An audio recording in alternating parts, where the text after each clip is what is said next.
Hello and a very warm welcome to the video about the full moon in Virgo, which is going to take place the upcoming Saturday. The tarot card for the full moon in Virgo is the Three of Wands. And down here there's a nice quote. If you want to, you can take a screenshot. It says, "Plan your next steps with an eye onto the long term. Have patience. There are more good things to come. Satisfaction from a job well done." A job well done, that's all about Virgo, because Virgo is the sign of everyday work. And also plan your next step is very akin to Virgo, because Virgo is about taking small steps with an eye to the long run, to the long term. That's about being analytical and also patient, and that's also, patience, it's here, it's here. And the full moon in Virgo is also about not being too critical, but to being critical in a good way. That's for the tarot card. In general, the Three of Wands is also about embarking on a new journey and about starting a new project. A project from your heart, from your passion, something you really want to do. With regards to Virgo, it could be also about health and also about work or about your everyday life. Sorry, I didn't mean to. Here we go. Here we have the screen again. Okay, so that was a little nature on desktop. Now I would like to talk to you about the chart. Here the sun in Pisces is opposed to the moon in Virgo. And let's focus on the sun first and on all those other planets, asteroids, and points that are there. In Pisces, Pisces is the sign of spirituality, of the world behind the world, and about trust, about existential trust. And here we have Mercury, communication, Saturn, structure, and also boundaries. Nessus, that's about freedom, can also mean abuse, but in a positive way. It's about freedom, about breaking free from bondages. And Priapus, that's the part of the course of the moon, in which the moon is nearest, closest to the earth.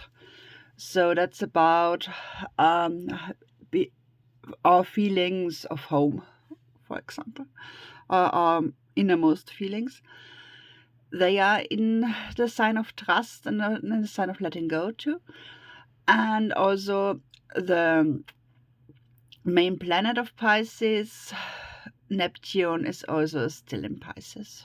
Of course, that's a long-term thing.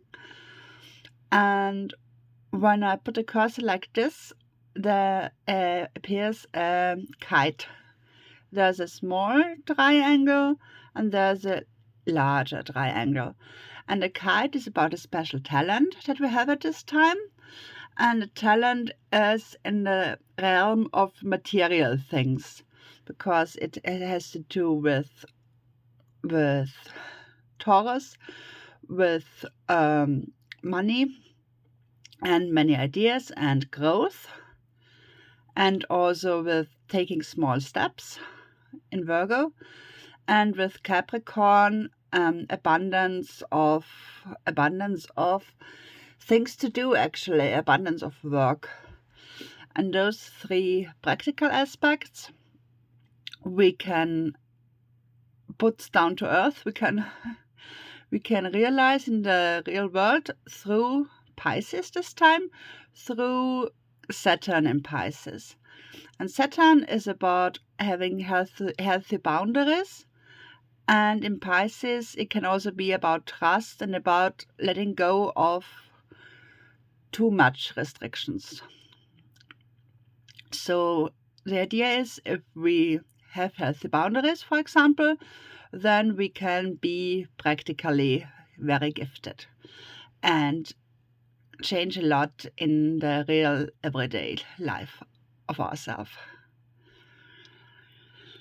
All right, now I've talked about Pisces and which planets support the sun. So communication supports the sun, structure supports the sun, freedom and deep feelings.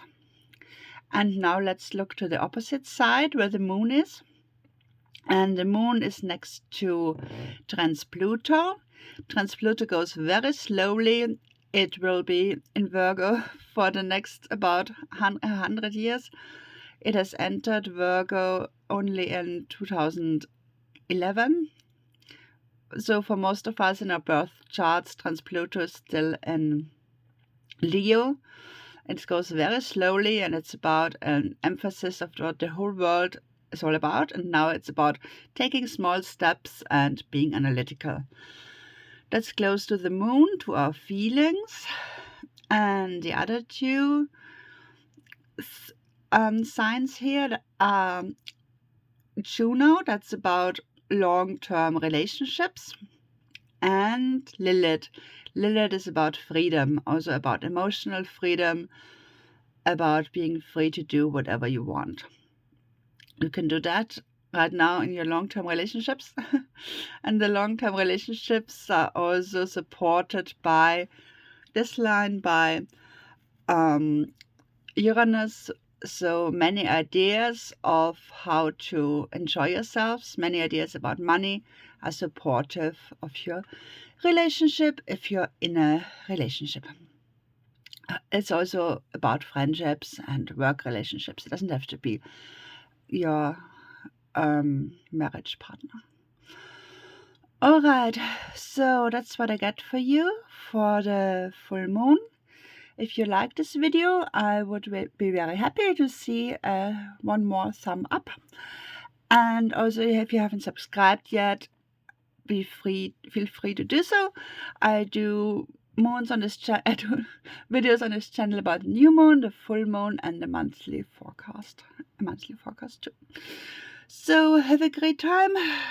It's also a good time to start new projects because full moon is about harvest and about, well, being full of energy.